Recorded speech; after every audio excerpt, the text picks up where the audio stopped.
Y bueno, doy gracias a Dios también por estar aquí el día de hoy con ustedes y tratando de seguir un poco el hilo de la serie que estamos viendo los domingos, ¿verdad? Serie de domingos. ¿Se recuerdan cuál es el nombre de la serie?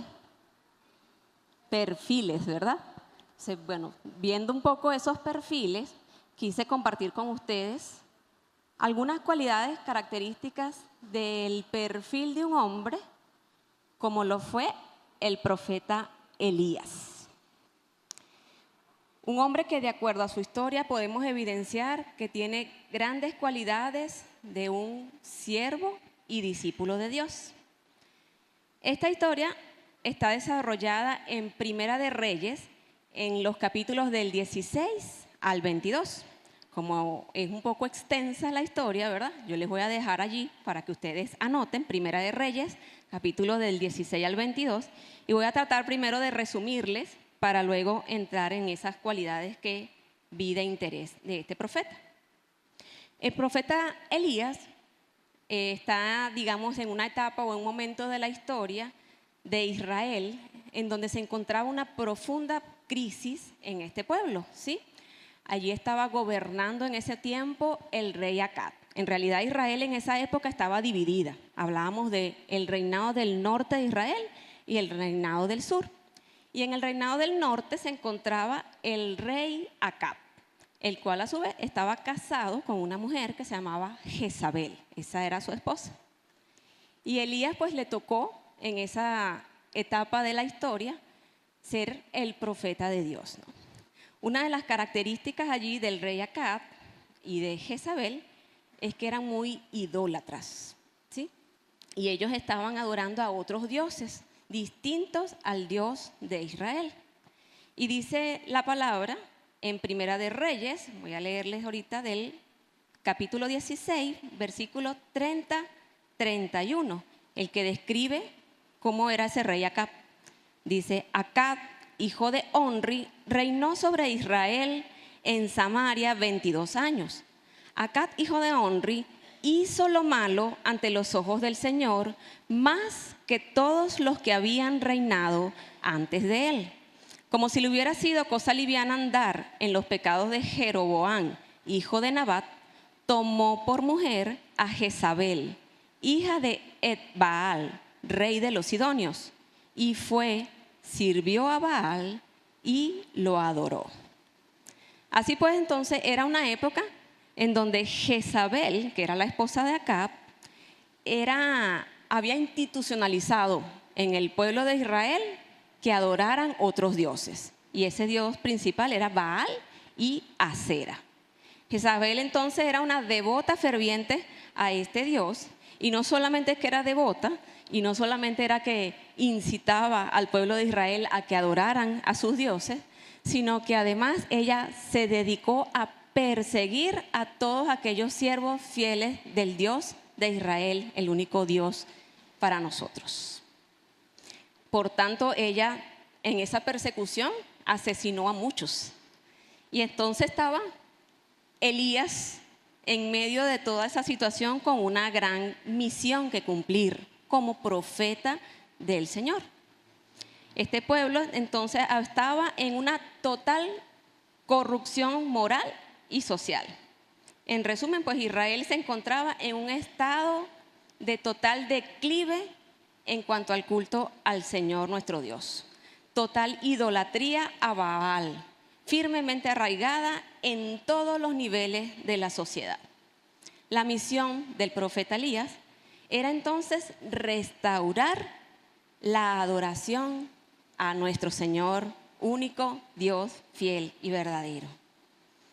Y era llamado o hacer el llamado al arrepentimiento a esos reyes que estaban gobernando en ese momento. Imagínense, él, un profeta, siervo de Dios, pero tenía que enfrentar a los reyes en ese momento de Israel, quienes estaban gobernando, para llamarlos, amonestarlos por haberse ido a adorar otros dioses ajenos. Así que esa era su gran misión, la misión del profeta Elías. Nada fácil, ¿no? ¿Se imaginan si a nosotros nos tocaría estar en una situación así y el Señor nos dice: bueno, este es tu propósito, vaya para allá y hable con el mismísimo presidente de su país, y dígale que está equivocado. Entonces uno... Bueno, en esencia, algunos autores dicen que describen a Elías como un profeta de fuego, que con celo y pasión buscó avivar la fe en Jehová en un Israel sumido en la oscuridad espiritual. Su ministerio fue un llamado urgente a la reforma y al retorno a la alianza con Dios. Una de las cualidades que yo vi en Elías durante el relato de toda esta historia, la cual les motivo a buscarla, ¿ok? Leanla completa en Primera de Reyes, el capítulo del 16 al 22. Una de esas cualidades era su obediencia. Elías se caracterizaba por ser obediente a la voluntad de Dios. A pesar de todos los desafíos, a pesar de las amenazas, Elías siempre procuraba hacer la voluntad de Dios, sometiendo incluso su mente, sus emociones, sus pasiones a lo que Dios le solicitaba. Y eso lo podemos ver, y pueden buscarlo allí en Primera de Reyes, capítulo 17, versículos del 2 al 5. Pueden buscarlo, yo estoy leyendo lo traje de la Reina Valera 2015, si tienen esa versión. Si no, en la que la tengan, pues pueden buscar Primera de Reyes, capítulo 17, versículos del 2 al 5, que dice así: Entonces la palabra del Señor vino a él diciendo, vino a Elías, ¿no? Apártate de aquí, dirígete al oriente y escóndete junto al arroyo de Querit, que está al frente del Jordán. Y sucederá que beberás del arroyo, y yo he mandado a los cuervos que te sustenten allí. Elías fue e hizo conforme a la palabra del Señor. Fue y habitó junto al arroyo de Querit, que está al frente del Jordán. Y una de las cosas que resalto de este versículo son esos verbos, ¿no? El Señor fue directo: apártate y ve a este lugar.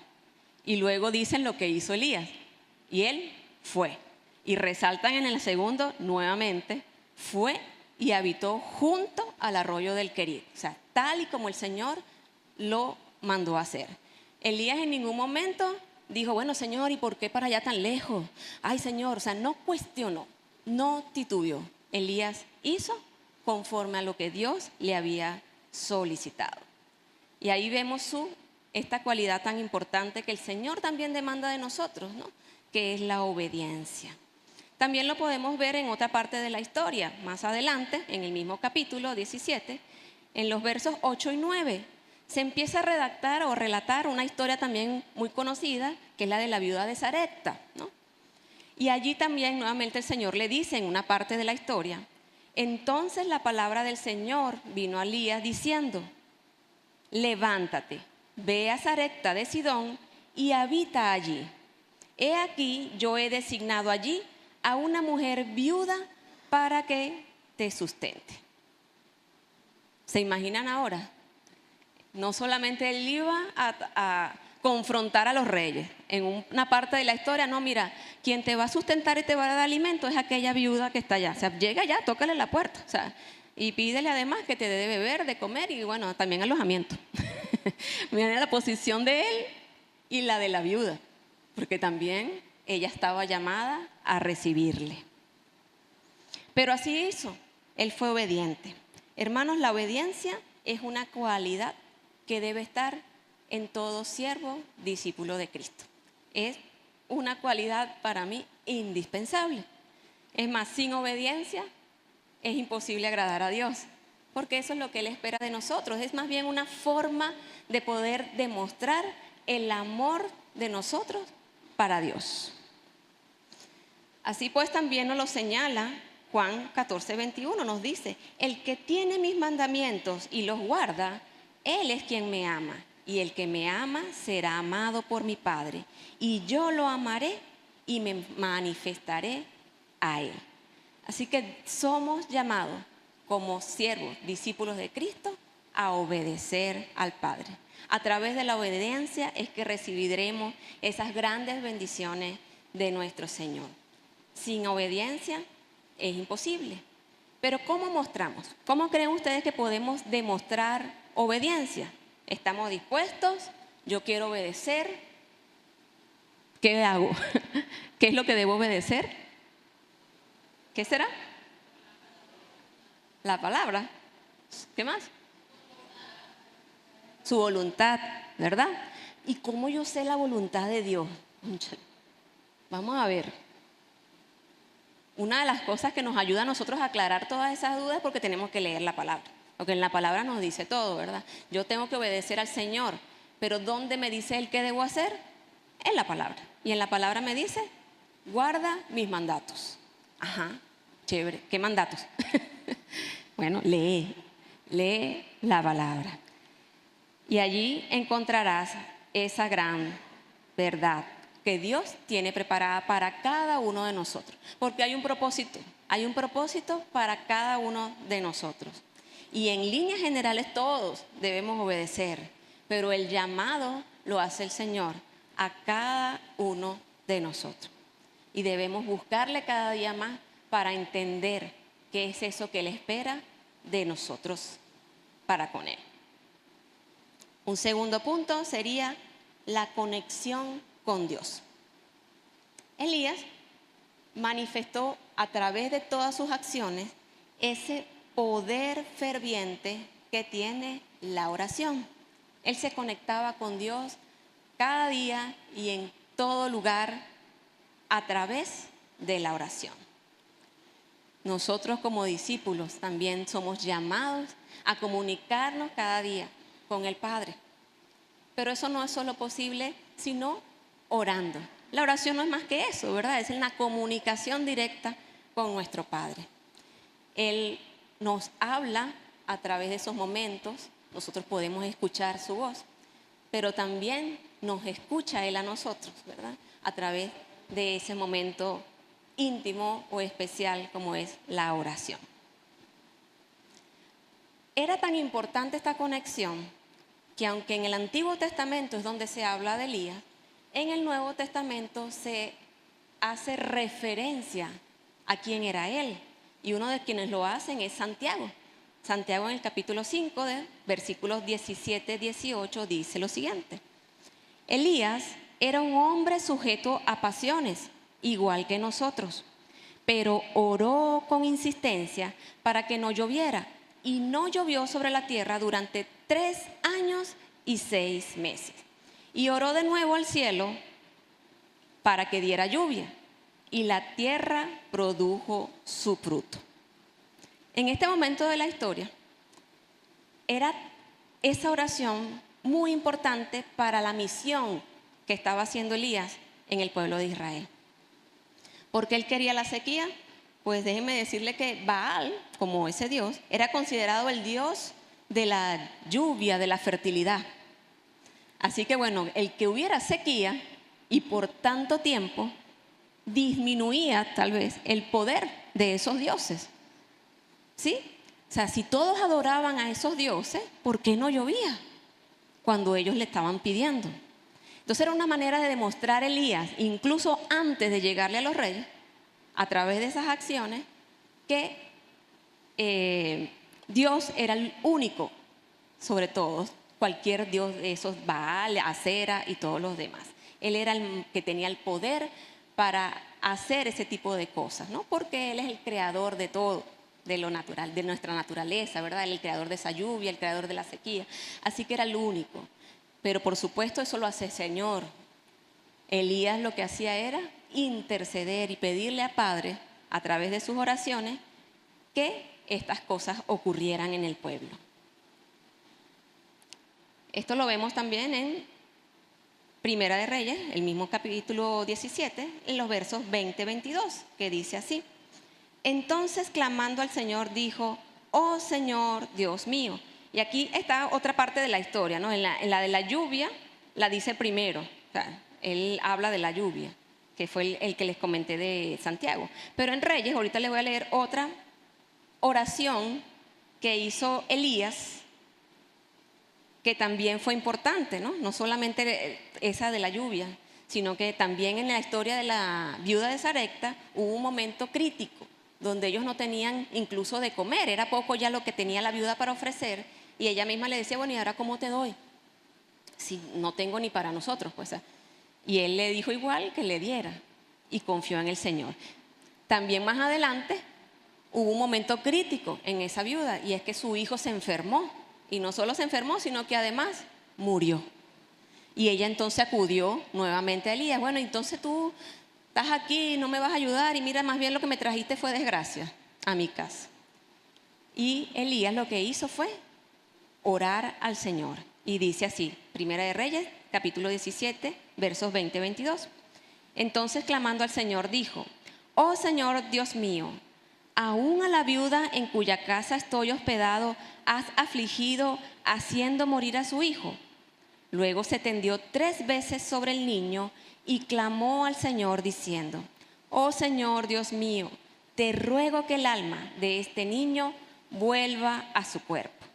El Señor escuchó la voz de Elías y el alma del niño volvió a su cuerpo y revivió. Amén, gloria a Dios.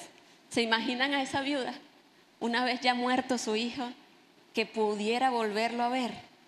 Y ver no solo a su hijo, sino que era una obra de Dios, un milagro que solo el único Dios podía hacer. No Baal, no Acera, fue el Rey de Reyes y el Señor de Señores. La oración, hermano, es algo muy importante y que debemos aprender o imitar de este gran profeta. Es tan importante que en la Biblia se menciona más de 300 veces. Imagínense. Es una característica clave en todos los seguidores de Cristo. No podemos tener una cercana relación con el Señor sino a través de la oración. Y el tercer punto que quería compartir con ustedes es la confianza o la fe inquebrantable que tenía Elías. A lo largo de su ministerio, Elías dependía completamente de Dios para su provisión, para su dirección, y esto se manifestó cuando fue alimentado por los cuervos, ¿verdad? Cuando él promulgó esa sequía, Dios también le dijo apártate, y después, bueno, imagínense, la sequía duró 3 años. Entonces, uno se imagina que él duró por allá, y el Señor lo alimentó a través de los cuervos durante esa sequía. Igual, cuando estaba con la viuda y no tenía, creían que ya la harina y el aceite se había agotado, no quedaba, y resulta que después ella seguía dando y todavía había. Dios siempre estuvo manifestándole a Elías esos momentos y su gloria. Y en Elías vemos es la conducta de fe y de confianza. Era un hombre obediente, era un hombre que oraba y se conectaba con Dios diariamente, pero era un hombre de fe. Primera de Reyes dice en el capítulo 17, en el verso 6, los cuervos le traían pan y carne por la mañana y pan y carne por la tarde, y bebía del arroyo. En resumen, Elías fue entonces un profeta poderoso, valiente, obediente, que a pesar de todas sus debilidades humanas, él estaba allí, fiel, permitiéndose ser usado por Dios en todo momento. Como decía Santiago, era un hombre como nosotros. Él tuvo temor, él también sintió en momentos tanto miedo que se alejó, porque Jezabel le dijo en un momento en la cara y lo amenazó también. O sea, cuidado, en pocas palabras, como lo decimos nosotros, le dijo, bueno, te veo en la bajadita, que a ti te voy a agarrar. Dice, en pocas palabras, ¿no? Obviamente ahí tú sabes, en la Biblia sale todo más bonito. Pero eso era lo que quería decirle. Y dice la palabra que él tuvo tanto miedo que se escondió. Pero allí estuvo el Señor con él y lo socorrió en su momento de debilidad, en su momento de angustia. Él fue usado de manera extraordinaria para cumplir sus propósitos, los propósitos del Señor, y así llamar al pueblo de vuelta a la verdadera adoración. Si nosotros somos esos discípulos, seguidores de Cristo, nuestro llamado también, nuestra misión como Elías también, es buscar y hacer discípulos. Pero también nosotros lo somos y debemos servir al Señor. Cada día, hermanos, esto es una tarea de todos los días.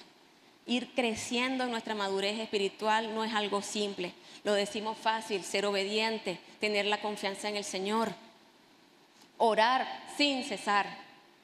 Pero la práctica continua de esas cualidades es lo que nos van a acercar cada día más y más a nuestro Señor. Esa es nuestra misión hoy, iglesia. Y aunque parece que a veces es imposible, esta historia, como muchas otras en la palabra, nos muestra que con Cristo todo es posible. No hay nada imposible para Dios. Amén. Y nosotros lo que debemos hacer entonces, estar allí, obedecer, orar fervientemente y confiar que el Señor cumplirá sus promesas. Todo lo podemos en Cristo que nos fortalece. Amén.